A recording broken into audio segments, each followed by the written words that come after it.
উদ্যোগে 16 জুলাই 9 মহররম রোজ মঙ্গলবার, আগামীকাল মঙ্গলবার, সময় সকাল 9 ঘটিকা হতে আসর পর্যন্ত, সময় সকাল 9 ঘটিকা হতে আসর পর্যন্ত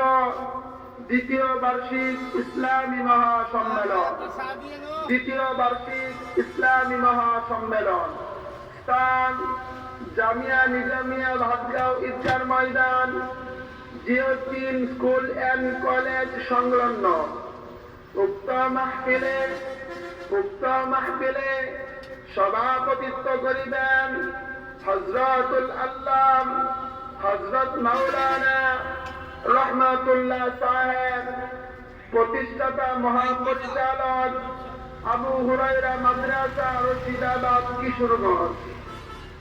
উক্ত মাহফিলে প্রধান মেহমান হিসেবে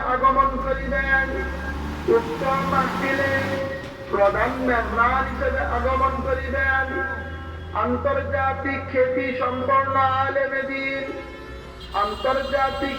সম্পন্ন আলেমে দ্বীন হযরতুল আল্লাম হযরত মাওলানা মুফতি রেজাউল করিম আবরার সাহেব, হযরতুল আল্লাম হযরত